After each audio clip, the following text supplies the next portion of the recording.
Yeah, you. Can you hear me all right? Yeah, yeah, good. You? Oh, yeah, good. I am different. I'm in a different room now. You are. The Yes. background's a I bit like what better. you've done with the place. Well, um, I've been really busy.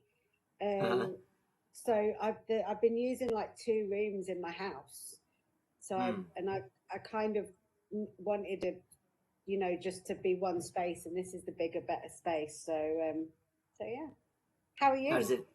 I'm very good. I was just going to ask, how does it feel moving the space? I know you said you were going to move up for a purpose. Yeah, I'm still getting used to it. Yeah. Um, I'm not sure about where my desk is. Um, Right. and yeah, I think I'm going to just have to live with it for a little bit and get used to it. But yeah, it's all right. It is all right. And it means that I've got a separate space now that's just my space because obviously we've jumped straight into this recording, but probably need to explain a little bit.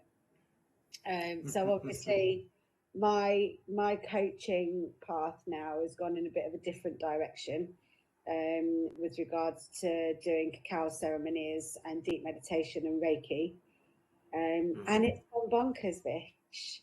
I am really, really busy. I think I opened my books, what 2 weeks ago? Yep. And I think in 2 weeks, I've only had one night where I've not had someone here, and I've already got three repeat weekly customers. So, There you go. It just shows the take up that's possible out there, right? And an example of, I know you're still going on your own journey when it comes to cacao and Reiki and all these kind of things. So it's cool that you've got people joining you as you're making your own um, headway as well. I mean, it's so. I mean, I've always had Reiki. I've had Reiki for a really long time, and I actually Mm. started my Reiki journey in April last year. And I did my Reiki one, and then I didn't do my attunement, but it just kind of sat there. And I'd started my Reiki too, but then got distracted with coaching masters and NLP and all the other stuff. And then I met the very wonderful Helen Piper, who is Cacao You're Doing, and she's kind of given me that little push and done my attunements with me and refreshed my training and I feel like I don't know. I feel like this was what I was meant to do, and they're like the universe has just put everything, just like, right, well, there you go, you're going to need this and have some of that, bam, pow, bam, and it's just happened really naturally, and it feels, I don't feel conflicted. I normally in work, I'm good at business development, but I kind of always feel quite conflicted about the fact that I am really good at reading people, and people do tend to open up to me. And while do I know that is part of sales and it's part of business development and it's part of dealing with people, a part of me has always felt conflicted about it because I feel a bit like maybe I'm taking advantage a little bit because I am really good at reading those really subtle cues and those subtle signs. Whereas I don't feel like that now because I feel like I'm helping, and I feel like, people are sort of sitting down with me and leaving in a better frame of mind than when they can't be still there. Yeah, yeah. I'm just listening to what you're saying. It did break up a little bit here and there, but I think I'm still catching the gist of it. Um, I think it's sounding like somebody that's taken the time for themselves to work out their own direction, which doesn't readily come. It's not like, right, you sit there and it will pop up for you. It's like it's this is where I think the idiom of what works for you comes along, right? I think there's sometimes a temptation to just everything you come across, like, right, I'll sort of take that on board and that kind of thing. And whilst it's a nice thing to approach your work with, I think you quickly realize that you're not meant to tune into everything that you come across and take it on board. Like, you might take a little bit of something from this practice. You might think this practice is like, not really for me right now. And there's another practice like, yeah, this is something along the lines that I'm looking for. So when you give yourself that time to hone it, I think this is actually going to lead very nicely into the episode we're going to delve into in this show. Um, Yeah. it's sounding like you're just realizing and opening back up your own possibilities, and that can Yeah. only come, as we'll go on to talk about, your decision making, and indeed one particular decision. So I'm not going to give too much away right now, but it just sounds like you're in that space, as you say, where you've made that decision, and your possibilities are just opening up naturally. You're not looking to suddenly chase everything. And it's not to say you're just sitting back and let everything roll in and stuff, but it's like with opening your possibilities comes your own momentum, comes your own initiative, comes your own um, progression. And that's something I think that, again, we should reiterate. It's not something that happens overnight or always happens, but I think just the very nature of you saying this is actually possible Yeah. is, I think, a big thing. And I think that a part of me does believe that opportunities are always in front of you, but you have to Yeah. open your eyes and you have to take them. So in other news, and I know that you already know this, and obviously this episode, we've got another three to release yet before this episode's going to come out. So I'm going to be sort of quite well on my journey then. But obviously also I got the opportunity to interview for a radio DJ role. So a bit of a shameless plug here on Calder Valley Radio, which is a local radio station where I live, but I actually got it. So Wednesdays, thank you, as of the 13th of March, every Wednesday from 12 until 2, I will be presenting a radio show. Are you And going to share the moniker with everybody that you've thought of? I'm definitely going to be DJ Doris, but It still cracks me up, DJ Doris. well, everybody calls me Doris anyway, and everybody will know that it's me. But and it's Brilliant. really weird because I kind of started on this journey, and then that came up, and I applied, and then I didn't really think anything of it, and then I got an email back, and I filled out like all the information, and I think that I'm not going to shamelessly plug myself on it, but it's going to be a really good platform because I explained to them that I'd like to do like a bit of a talk show, talk about mental wellness, mental illness, and have a really open and frank conversation about, a more holistic life, that kind of thing. And they were just so incredibly open to it. And I think that was an opportunity that just flashed by my Facebook page as I was doom scrolling. But I kind of actually went back and I wouldn't have done that 6 months ago. There's no way that you'd get me to do anything like that 6 months ago. But here we are. And Well, again, just it seems to show, like I say, you weren't actively looking for this. You wouldn't actively look for this kind of thing anyway. no, But just something in your whole system and environment and signals and stuff meant that on this particular day, when you were just scrolling for no particular reason, this thing came up and something in your system went, just read that a second, and then you took it from there. Now, sometimes we don't know when that kind of thing is going to happen. As I said, we don't actively look for these things sometimes, but when it does come along, we just tune into it somehow. yeah, And that's something that we're quite fascinated by with the intangibles of like, well, as you said, you applied for it, and you think, okay, well, that's applied for it, it's not really going to happen. But then, as you said, an email came back, then you got into further discussions, etc., etc., and then here we go, you're about to launch your own show. Did you set out to do that? No, but you're like, okay, this is cool. Again, it just comes back to opening your own possibilities. As much of a broken record that might be sounding, it's like, well, this is yeah, what can happen if you give yourself that opportunity. And absolutely. as I say, you never know when these things happen, because I think sometimes we're stuck with the notion of timing as well. Like say you worked on yourself for X amount of time, so you're like, right, I've got to be due back something now. You kind of try and have that kind of balance going, right, any moment now it's going to happen. And especially, if you look externally, then people say, right, if you do this in 1 month, 3 months, there's a very finite time they put saying by this point you'll get this. So you regardless of the progress you make along the way, if you say got a month's deadline, say right by what we now 5th of March you're recording, on 5th of April this is going to happen. So your whole system's like, right, 5th of April, 5th of April. And then when 5th of April comes around and it's like, well, you've not really achieved the thing you wanted to, you're like, oh. Because you've put so much emphasis on the timing aspect of it. Yeah, that's true. That is true. Although, I don't know if this is the same thing. I'm not sure that it is, but well, it kind of is. So they said, because I'm going to do a shadow show on Thursday. So I'm going to go and sit with one of the other DJs, very wonderful gentleman named David, who does music from movies and stuff. That's okay, right, okay. Soundtracks. Yeah, soundtracks. Yeah, that's what I meant. No, those words. I'm not forming words very well today.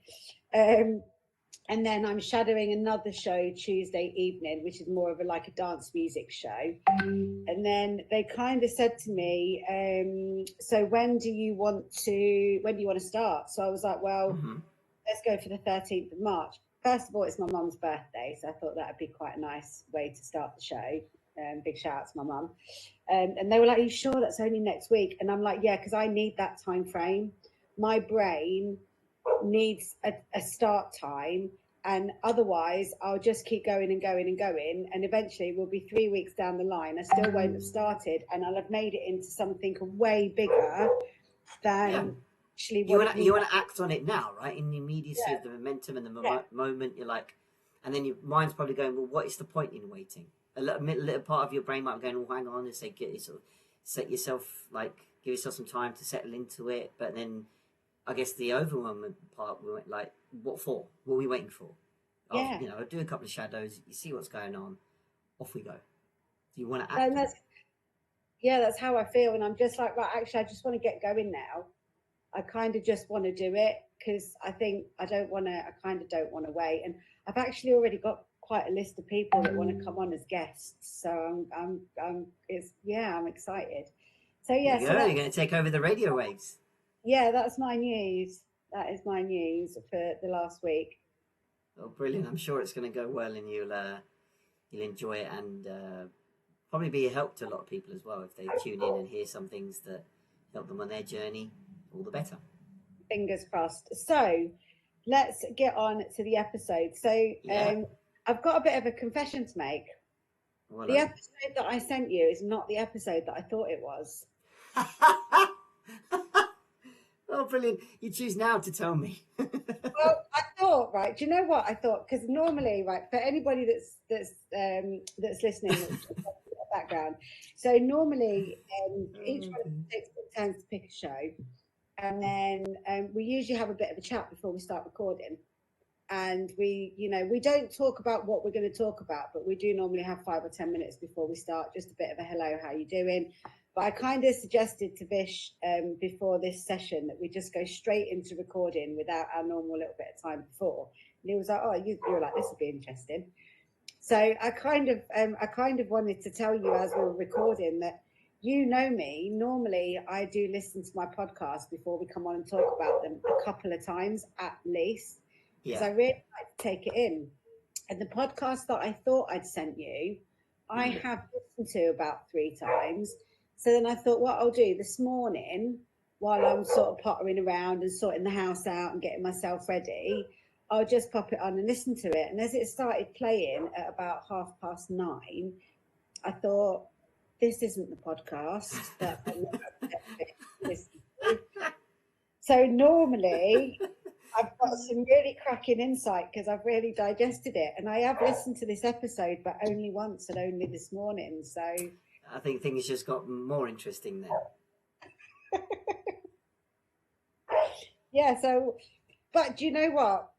The episode is the Coaching Masters podcast, and it is Lewis Raymond Taylor and Liam Collins, and kind of a bit like we do, really, just 2 people that get on really well, that have got good working relationship, that have got a friendship, that are just chatting about their experiences.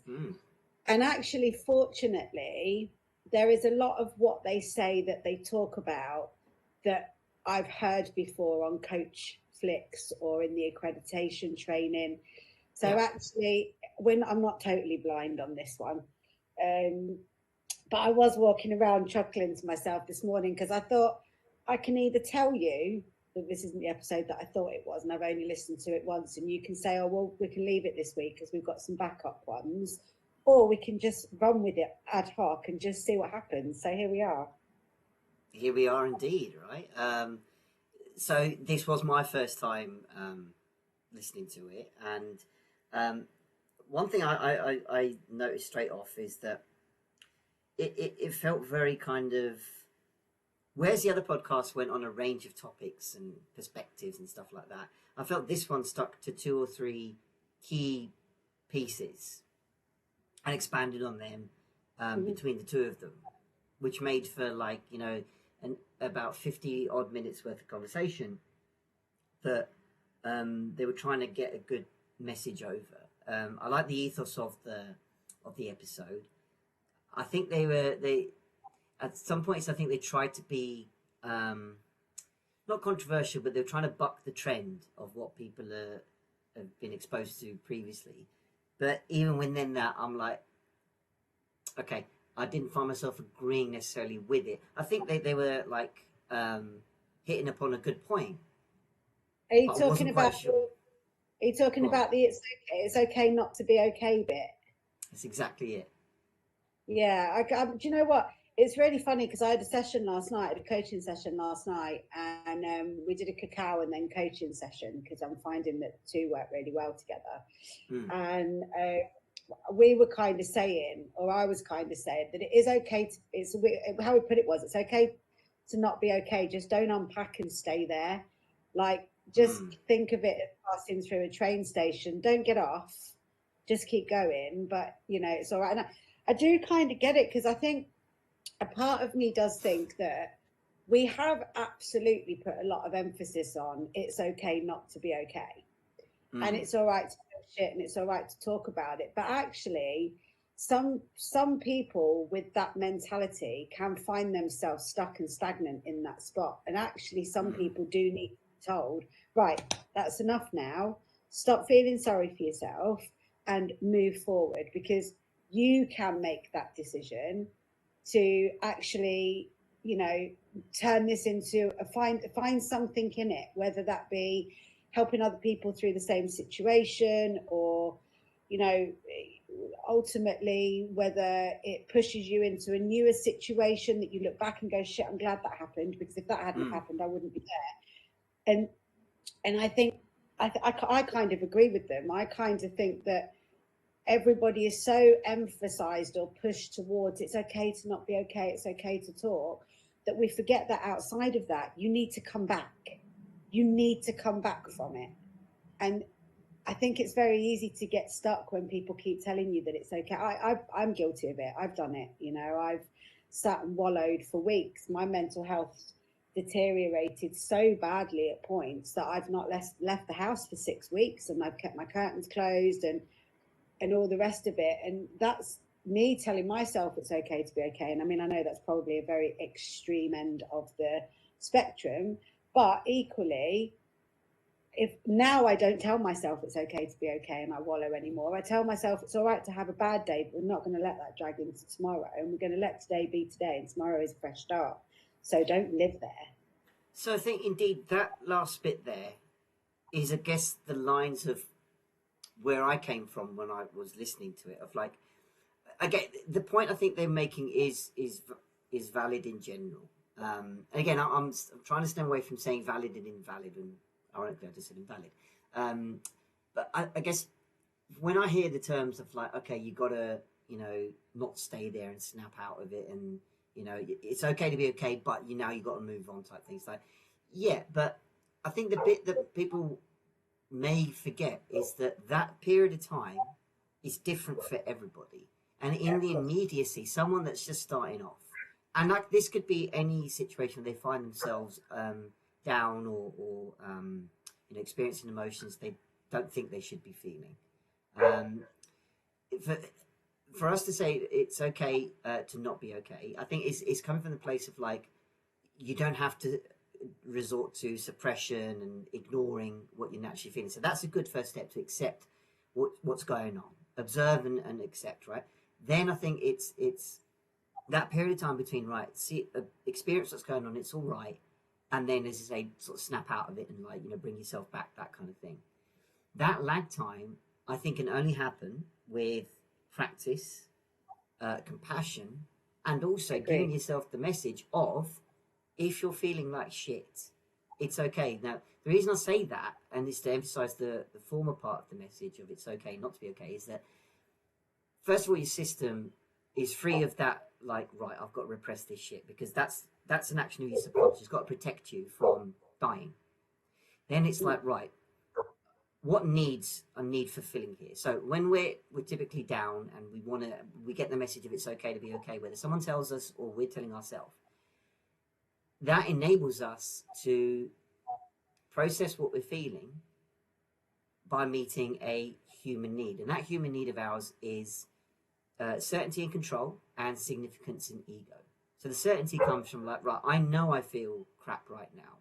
And I Yeah. also go, right, I do just want to switch off for a bit, whatever switching off means to you, right? Um, the significance and ego part comes from the fact that, in a way, you might be wanting the attention that people give you, saying, if I feel shit, it's like, oh, don't worry, and you'll be all right, and this kind of thing. So we like that kind of sympathy. And Yeah. in some aspects, we also might even play on that. We've heard of phrases like victim mentality. And this is by no means, um, downplaying what happens to people that are genuinely victims of trauma. That's not what I'm trying to say at all here. But we also apportion things like blame culture. And indeed, it comes back to a point they made earlier before they put this point on, is the difference between fault and responsibility. Yeah. I liked it. And yeah, so the idea that we may be coming from a space of like, if we're feeling down, it's because of something, one, or circumstance that's external, someone else. It's their Yeah. fault, it's her fault, it's his fault. And we play on that to go, right, that because that happened in my space, I can therefore feel crap about it because that's happened. People should sort of like sympathize and empathize. So it gives you that space. And yeah, the way I Yeah. think it's what they were talking about is like that means you get comfortable. Your subconscious is like, all right, this is cool. You're not dying, and you're kind of enjoying this. There's no pressure on us to do anything else. And then I think they're leaping to the point of like, right, now you got to snap out of it, get on with it, move on. Like, Yeah. yes, but I think that looks different. I think it just takes. It's worth taking the time to understand what that looks like for you. So one of the notes I made of that is actually trying to answer that question. So like when they talk about right, um, sort of snapping out of it and making that decision, which we'll come on to, I just write down things like, well, in the immediacy of the moment, it's difficult to, I guess, think logically straight away. Even not even logically, but just like having that route to going, okay, I'm feeling like this. Now, what's my next bit to do? Because we're absorbed by the emotion, whatever stage of like your development you're at. And if you're at the very beginning, or have done it for a little while, when shit happens, and you Yeah. feel the same emotions. They're not switched off. They're as in, it's not as that we've always got rid of them. They will reoccur. So Yeah. the practice comes from like, okay, when it's not happening, because things don't happen to you all the time, much as we sometimes feel as that. So it's basically, I think, carving the time out for yourself. Just ask questions gently of yourself. Yeah. And I think I've spoken about before on this podcast about, for example, take any scenario of your choice that's going on. You can ask yourself, what's the worst thing that could happen? Not in a Dr. Pepper way, but like, aside from you physically dying, Yeah. what's the worst thing happening, and then understand like the probabilities of things happening. So basically, again, giving yourself signals saying, okay, it might happen. Whereas you might think at the moment you're like, right, this is the only thing that can happen in this scenario, i.e. the worst thing. You start to open up going, yeah, but you could also have these things happen. And what invariably might end up happening is something better than you might have thought. So basically it goes back to what I was saying about opening your possibilities. Yeah. And eventually, I feel that what they were talking about happens as a natural reaction where you don't have to even tell yourself, right, you've got to snap out of it. Your system will go, okay, I kind of know what to do here. As in, feel what you're feeling, and then it kicks in with whatever kind of move on mechanism is Yeah. it's aware of, basically. I do. I really, I know you've said it quite a lot, but I absolutely hate the term snap out of it. Mm. And I don't, I Yeah, think it's, but, and that's it's just what we hear a lot. I'm saying. yeah, of course it is. And no, Mm. I know that. I'm not saying it at you. Yeah. I think there's much better ways because um, I remember when I was really at the height of my mental health being really bad, and certain people, not very many, because not most people aren't that insensitive, but it's like I'll snap out of it. Oh yeah, thank you for that. I didn't think of that. That's what I'm going to do. I think it's just such a shit term. I think Yeah. I think it's more that I don't think, and I know that this isn't what you were saying. You're just using the term as used terminology. It's not you didn't mean like just kick out of it like that. But I think that snap out of it almost feels like, I don't know. It almost feels like you're being pressured to not be allowed to deal with things. Just like brush over it, forget it, snap out of it. Whereas actually, there's got to be a much kinder way to say that, because I mean, I'm not saying that my mental health doesn't still spiral, and I work hard. I work really, really hard every day for it not to make me want to hide in my house for 6 weeks at a time. And I'm doing as many little things every day as I can to overcome the general hardships and the problems that I face daily. And it never stops being hard work. And it would be really, really easy just to slip back into not leaving the house for 6 weeks at a time.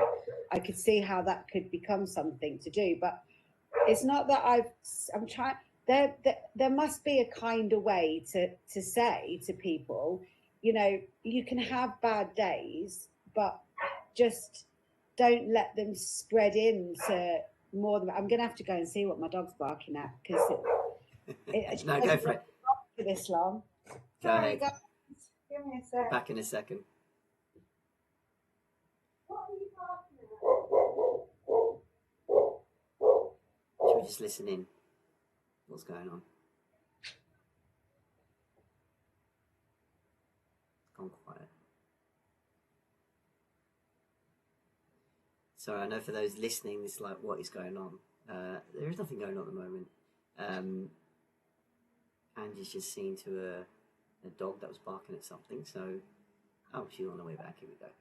Sorry, I don't.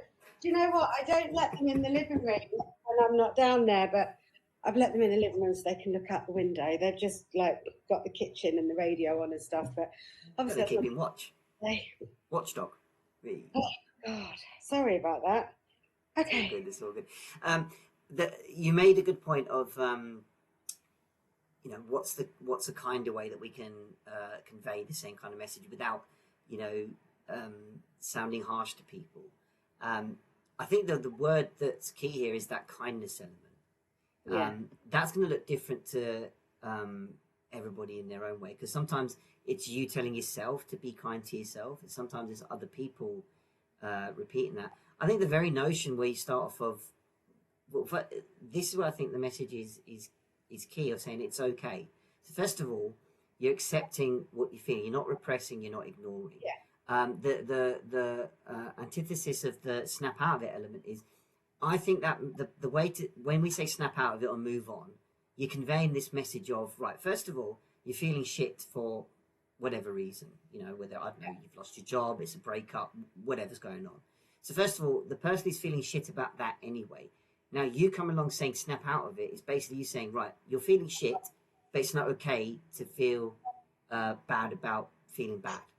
Yeah. So you're basically saying it's not acceptable to feel how you feel. So not only you're invalidating, not only are they their feeling feelings bad, and emotions. yeah, you're invalidating how they feel. So my coach put it the best way, saying if you take that example of depression, someone's depressed and they're not feeling great and this kind of thing, you come along saying, oh, snap out of it, what have you got to be depressed about, etc. So basically saying it's not acceptable for you to feel depressed. So you're consolidating what they're feeling. So both of them chip away at your self-worth.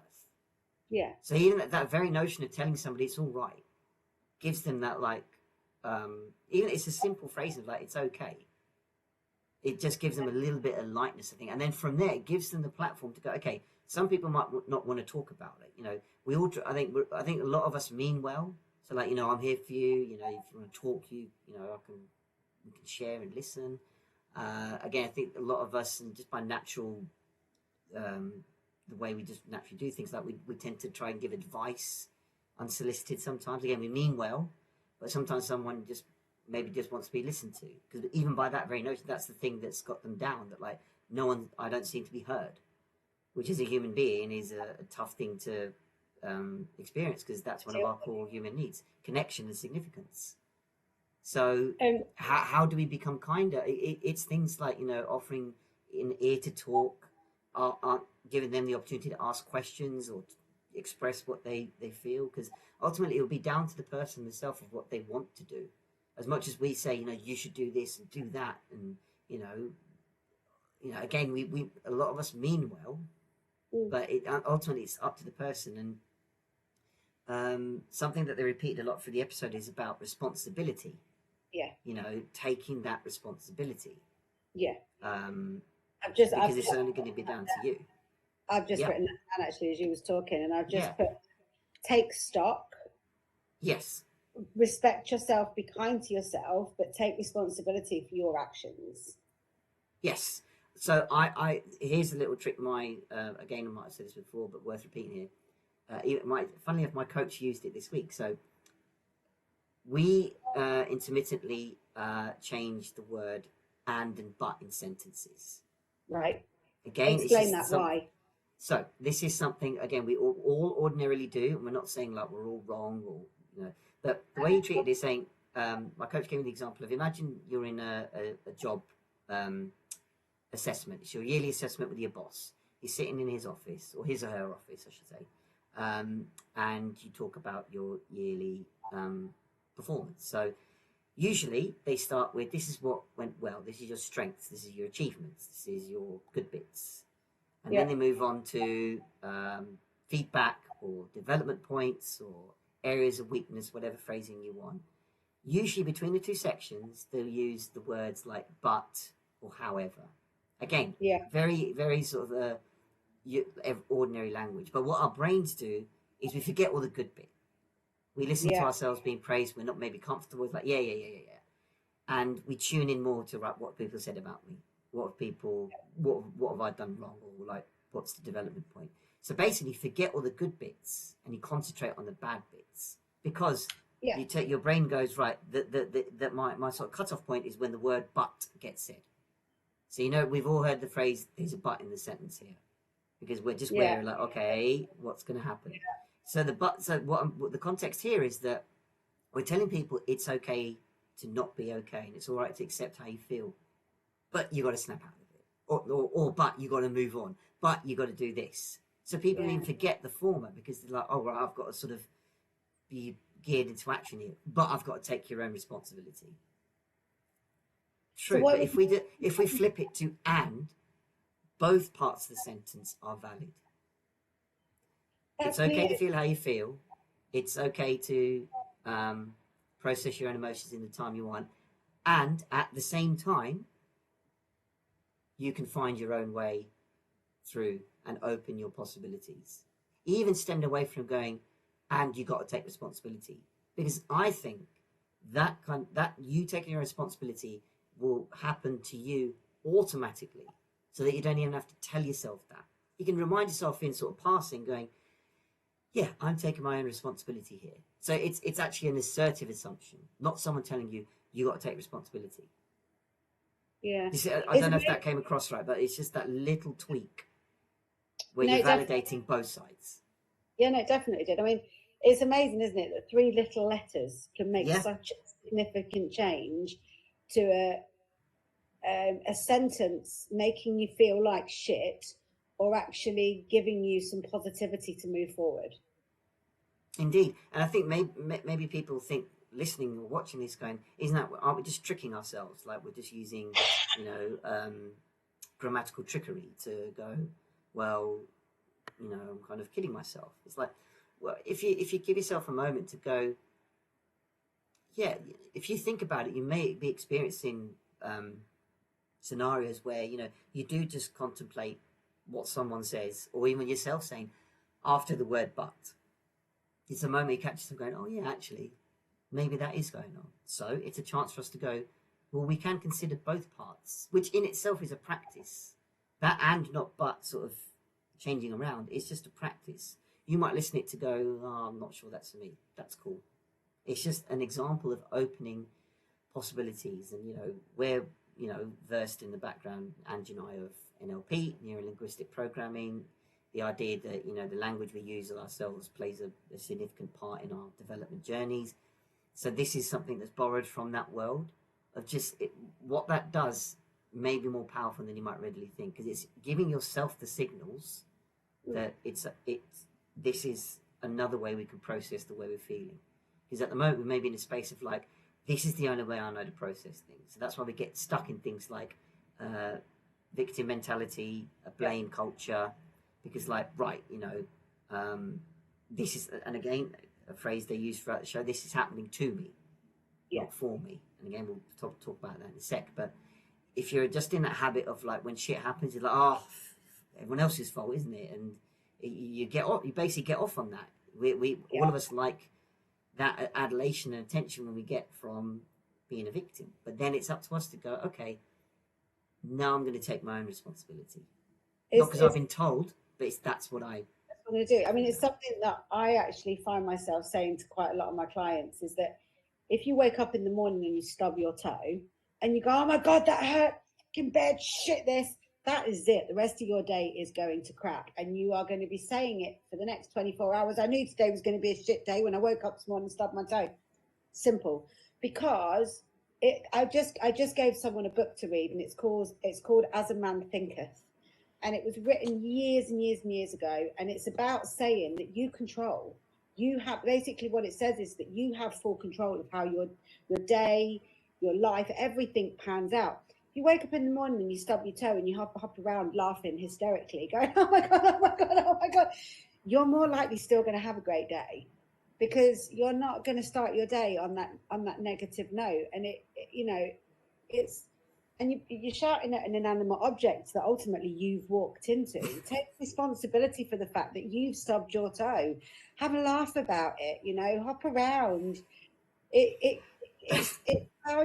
how you take things internally that can have a massive influence over the rest of your day, or just in general. I know that stubbing your toe is probably the lightest possible what's the word I'm looking for? Example of that, but it's the best one that I can think of, because it is literally one that I use all the time. Just when you were going through that example, just made me laugh. It made me recall a joke by Lee Evans. For those who don't know, he's a great comedian. Sadly, I think he's retired now. But he does a lot of like physical comedy, and he enacted this scene where he said that he actually made the point you're making, like we get mad at inanimate objects when they're just sitting there. So he used that thing, like he stubs his toe on the coffee table, and he's like, oh, and then he imagines at the coffee table. He said, what did I do? Yeah. He goes, I've been here for weeks. I wouldn't mind, but he fucking kicked me. Yeah. So I saw Lee Evans in concert when I was about 8.5 months pregnant, and I thought I was going to have my child in the theatre. I don't think I've seen him a couple of times. Very lucky. But yeah, he was very, very good. But yeah, it is a great example that you've put there, because when we reflect on things, as you say, it's like, why did I get so wound up about that kind of thing? And why did I let it affect my day? Because it's probably something that we all readily do. Something bad happens, like, that's it, I'm fucked for the rest of the day now. And again, people might be, again, listening or watching to this going, so do I just sort of flip everything in a positive light? I wouldn't even say you do that either. It's not like, oh, no, just hit my toe or miss the bus or train or whatever and forget it. It will piss you off. It will get you annoyed. But what we can do with enough practice is to go, okay, that happened. All right, it's what it is. Yeah, and go on. I think I'm relatively I've only really started to figure my mental health out. In fact, I can tell you when I actually started to get a grip of my mental health exactly. It was around about my birthday in January 2019, around about 27th January 2019.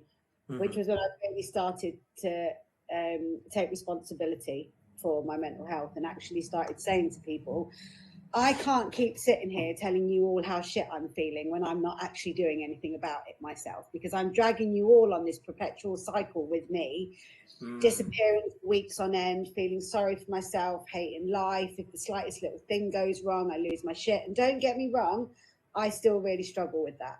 I do still really struggle, you know, yourself, when you've tried to change our appointments and I've gone, oh, I haven't got time for it now.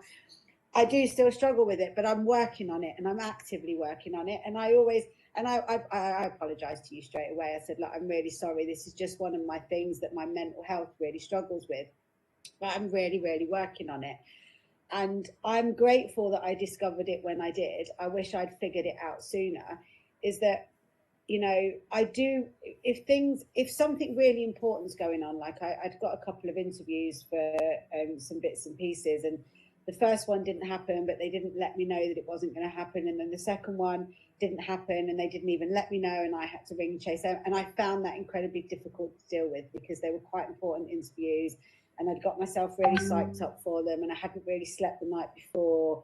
So the change was difficult. It was really, really difficult, but I'm learning to manage it because I can take responsibility for my reaction. Um, Would you say you couple that with the want to change? yeah, definitely, because I've spent such a long time being absolutely miserable because my mental health controlled everything, that I actually decided that I was gonna stop worrying about if I missed that bus, or stop worrying about if that train was like if I go anywhere with anyone, I tend not to really travel on my own because it does still stress me out quite a lot. Hmm. And I'm fortunate that I live somewhere where I can pretty much get everywhere I need to go by walking. But Hmm. like if I have to go and visit my parents, it's like a good 3.5 hours on the train or whatever, and I do find it incredibly stressful. And I don't really sleep the night before, and I get like quite stressed. But sorry, ask me again. I know where I was going with that, but I've No, I was forgotten. saying like Oh, you were talking about your wanting journey to, and change it. Yeah, the want to change. Yeah. yeah, Do you feel like your efforts had that yeah, underpinning it? definitely. I think I I just had some really big wake up calls. I lost some really good friends to suicide, and just to dying, and I kind of realized that this isn't like a pre-run. It isn't like you get to do it again, and I kind of decided then that I know life can be stressful, but if it's not going to affect me in 3 months or 6 months, then I'm really not going to stress about it today. And I'm not going to worry about the stupid little things that are out of my control. And I'm going to take control of what I can take control. What is it? There's a saying, treat it like a dog would. If you can't piss on it, no, if you can't, what is it? If you can't eat it or drink it, piss on it and walk away. I don't know, something like that. There's a saying about it. Oh, that's brilliant. I never heard that before. Yeah, so I just think I do now genuinely try to look at every situation like, right, is this still going to be a massive big deal in 6 months? No, right, well, I'm not worrying about it then. Mm. And equally, um, I, if something pisses me off and I feel that I need to say something, what I do now is I give myself 24 hours. So I think, right, that's really pissed me off. That person's really pissed me off. That thing has pissed me off. That situation has pissed me off. If in 24 hours I still feel the need to have an opinion, then I will talk to that person. But I Mm. would say 99.99999% of the time, the next day I'm like, meh. And I've saved myself an argument with the person unnecessarily. Do you know what I mean? And an opportunity will always arise to have a decent discussion that doesn't need to turn into an argument right at that moment. And I find they're two of the biggest rules that I tend to live by right now is give it 24 hours before you say anything to anyone about anything. And if it still feels important, say it. And if it's not going to bother you in 6 months, don't let it bother you now. Just walk away from it. So I think that's a really good example of you processing your own emotions in the way that works for you. Yeah. Some people might hear that and go, aren't you just repressing them? Like, you want to actually say something, but you're giving that 24-hour window. Well, yeah, because that it's not to say, right, you express everything as you want to in the moment. That would be going from one extreme to the other, where at the moment we feel like, right, we can't really say anything at all, ever. And like, we should repress things that come up always, like put them up, put them away, to the extreme of like, right, I'm just going to express what I want when I want, do the hell what I want. So you're going from like one extreme to another, which isn't the point here. We're trying to find that balance, and that balance looks different for everybody. Yeah, I don't think it's about repressing, because there was a situation that occurred a little while back, and it's probably the first time in a really long time. I don't think of it as repressing, because what I do is I sit with my thoughts, and I say this to people a lot. Sometimes you really have to uncomfortably sit with yourself to get to the bottom of something, without question. And so if something happens, I don't necessarily bite my tongue, but I might come away, and it's not repressing it. Repressing it would be it's still angering you in 12 hours and still not saying anything. Yeah. But 9 times out of 10, half of the arguments, half of the infractions, half of the things that we get into, actually, if we look back, are pointless. And I bet most people out there have had a fallout with someone that they care about, that probably they're still not talking to, that they can't even remember what they fell out over. Because actually what happens is we fall out over stuff because we feel passionate in the moment, and then 6 months later we've lost that person in our life. We can't even remember what we were arguing about, because it really wasn't that important. And if one of you had just gone, actually, I'm not going to talk about this now, but if in 24 hours we still both feel the same, let's sit down and have a conversation, you'd have probably got much more resolved, and you'd still have that person. But then equally, I also believe that some people leave your life at the right time and come back if they're meant to, and if they don't, you just move on and you grow and you evolve. There's nothing wrong with that either. I think it's a great illustration of two principles of, like, when you were mentioning, people forget what they fell out over. It's because essentially they're in an ego battle. Yeah. Both of you are trying to win the argument, or satiate your opinion, validate your perspective, and validate yourself in that regard. But at the same time, when you take the time away to go, okay, I can process everything that's going on in my own space. I don't need to engage in this battle. Both of them come from, I think, the perspective of, you've got to want to do all that. So even if you backtrack everything, right, the reason I introduced the word wanting to here is that, the big thing they mentioned, I think, on the episode, to bring that back in, is that Liam mentioned that life happens for you when you make the decision that life is happening for you. Yeah. So again, is that distinction between life happening to you and life happening for you. So it's basically saying, he's crystallizing in that one moment, saying, right, when you make that decision of, right, things happen for me. So instead of seeing things as like faults or blame or things that go wrong, it's like, okay, this is all part of the kind of journey, and you can, and from there they made the point to say that the opportunities lie in the experiences you have, because you can take lessons from them. And they used examples from both their space of this happening. So Lewis said, okay, I've got like a criminal background, keep going in jail and stuff like that, but I can then use that to publicize my story and see if it relates to other people. And I think he used an example of losing his friend also to knife crime. So in the moment, it feels like an awful, tragic moment, which indeed it is. But it's saying that, but on the back of it, the good came out, that a knife crime charity was created in the guy's name. So he's just saying that, like, there are opportunities in I think there's even a phrase here that, like, saying, where there's chaos, there's opportunity. I might have referenced the Dark Knight subliminally then, so that was an intention. But I think that it's something, I guess it's again a phrase that we've all probably heard of in some guys before, like, people say, take the positives out of the situation, or there's always something to be had out of stuff like that. So it's I guess that point of, like, you don't have to dwell and just stay in the negative and that kind of thing. You can do that, but again, it might feel a bit confusing, and like, are we meant to just leap to that straight away? And I think like that, Yeah. that's the thing. I'm not sure they quite got around to answering the whole, basically decreasing that lag time between, right, I feel shit, this is shit, bloody hell, kind of getting that all the emotions, feeding Yeah. through to like, right, okay, what's my next step? What do I do? What do Yeah. I say? How do I process that kind of thing?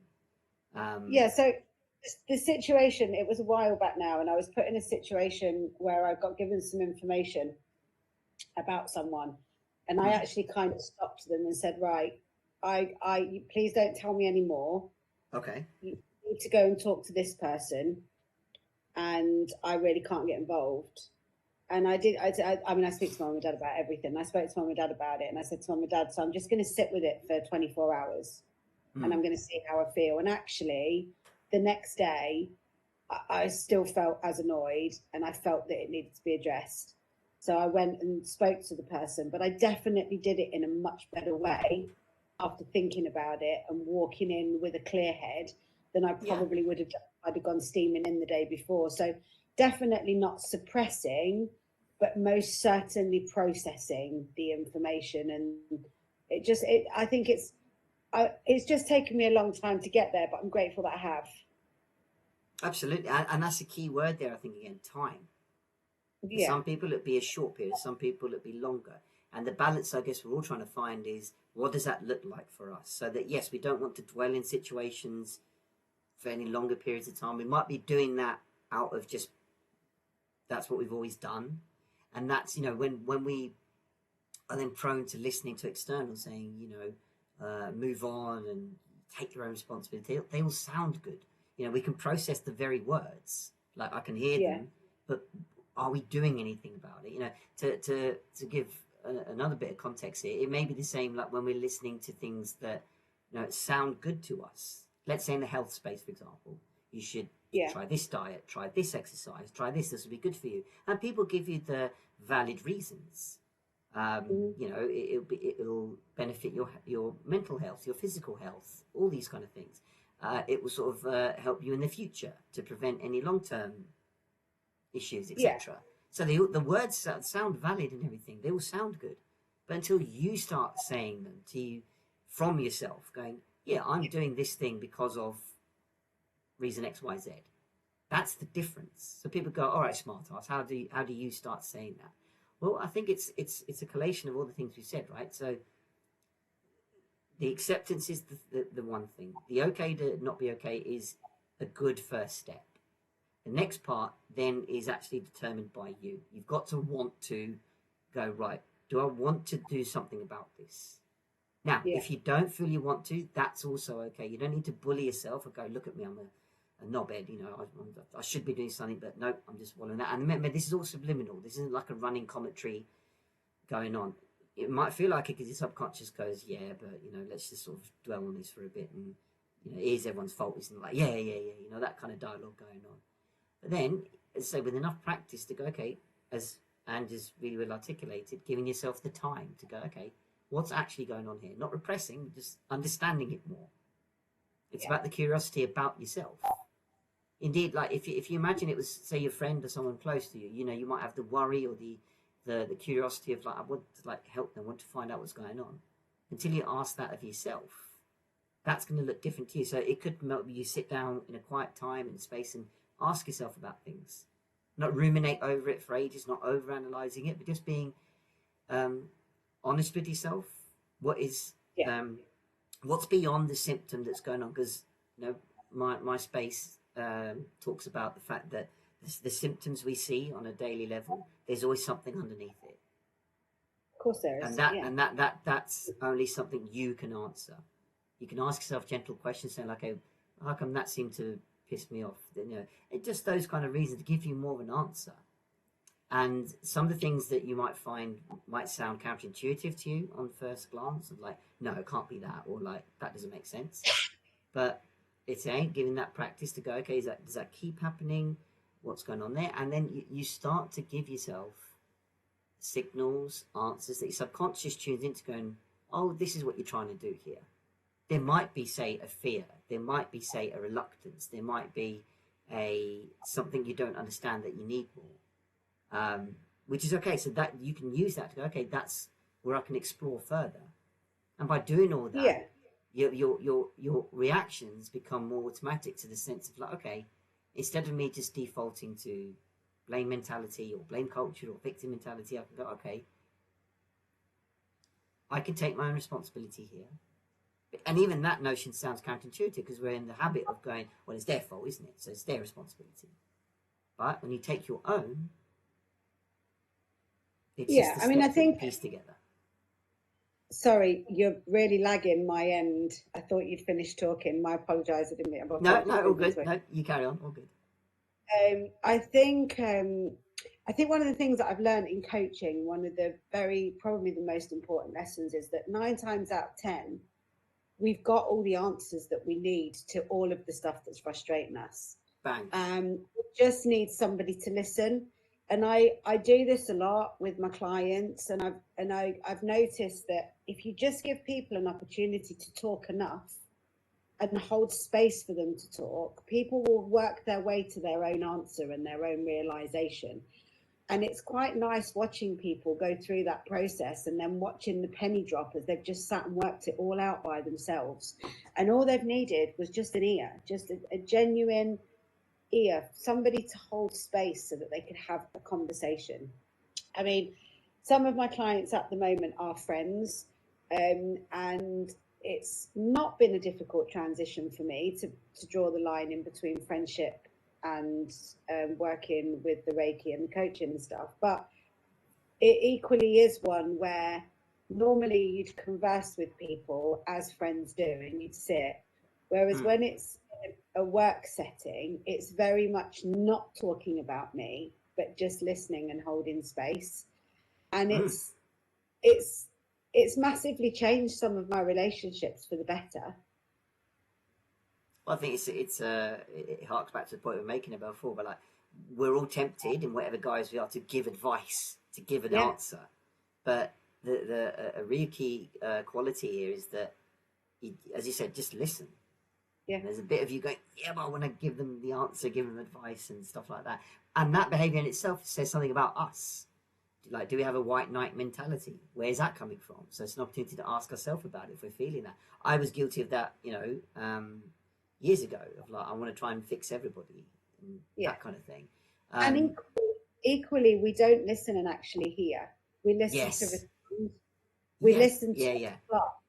Yeah. Whereas actually, if we stop wanting to reply and just listen, it's a completely different experience when you have a conversation with somebody. 100%. And I would just like to say at this point, and I'm sure Andrew would echo this, that like, if you're listening and watches this and feel like you would like an ear in that regard, then, well, first of all, I've got two big ears, Mine are and you. No, but what I'm saying is, like, I'm certainly available. I'm sure Andrew will echo this, that we're available to be those ears for you. So if you need to share or enunciate or express, do reach out to us. And I would also add on the back of that, if you're finding in your space at the moment that there doesn't seem to be that somebody, and you don't feel at the moment you want to reach out to someone, like, myself or Andrew, relative strangers, for example. First of all, that's okay to repeat a message that we're saying in this episode. That's okay. You can give yourself the time by just, even, we've all got phones and means to record. Just hit record on your phone and just feel free to express. Give yourself some time and space to do so. If writing it out for you is better, that's cool. Recording yourself, again, doesn't have to be shared. You can delete it straight away once you've recorded or wrote it or whatever. So if you don't want anyone else to see it or whatever, but it just basically gives your system a chance to express and not having to hold it all in somewhere. And I'm not saying that once you express, that's it, you're done, but it just gives you a bit of call it a pressure release, or giving yourself the message saying that it's okay for me to talk about this kind of thing, and even giving that message saying I don't need anyone to validate that by giving me advice or giving me input. It's like, I am just expressing. Yeah, yeah. I mean, it's important. My new tagline is never underestimate the power of an hour. And that is something that I think is incredibly fitting and very, very true. I think to have 1 hour a week to talk to someone, to be heard, to be listened to allow yourself the opportunity to have an hour that is for you, that isn't filled with the noise of your general day-to-day life, makes such an impactful difference on the rest of your week. It is just incredible. Yeah. And as you engage in that kind of thing more and more, like, you know, you don't even have to start with an hour. Take 5 minutes, 10 minutes. Yeah. Again, these are mere suggestions. This is just opening possibilities, you know, because I say that decrease of the lag time between the immediacy of the scenario and the emotion to, right, how do I walk forward, only comes with compassion, practice, and time. As much as we all want the instant fix and like fix it tomorrow, and there's a load of promises out there, it's going to come down to you. It is when you take your own responsibility and you have the want to do that, which only you can sort of manage and govern, that's when you go, okay, this is how I can move forward. Yeah. And on that note, how long? We've just gone up an hour, haven't we? So obviously this was my, and a very, very badly sent link meant that it was completely not the episode that I was meant to send you. Maybe I'll try that one next time. We did well though. I mean, we covered everything really well. Yeah, well, do you know what? It was a good episode, and actually, I think the universe put that episode in front of me today for a reason. Unexpectedly, but it was a good episode, and I did enjoy listening to it. So as always, I'll pop the link in the section below or above, wherever it is. Yeah, wherever it is. Yeah. Watching it, and next week it's your choice. It is, yeah. You got one in mind yet? I do, but well, here's the thing. I actually saw it on TV. So it's not a podcast per se. It was a show that I'd never seen before, but I'm told it's like, oh, this has been around for a bit. And it's not an English language one. It is a Hindi show. Right, and first I need to find it if it's around anywhere somewhere. But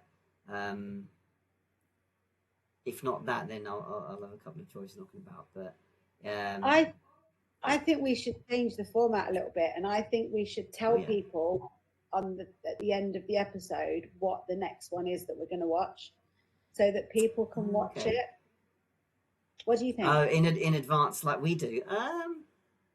Yeah, I mean, it obviously puts the emphasis on us having that episode lined up, right? So, yeah, look, going forward, we can do that. So again, gives people a chance to tune in beforehand. And yeah, look, I guess the point, like we keep saying on the show, like, you know, we'd love to hear what you guys think of what we're talking about, and also what you heard from it. You know, again, we keep saying it's not about what was said, it's about what you heard.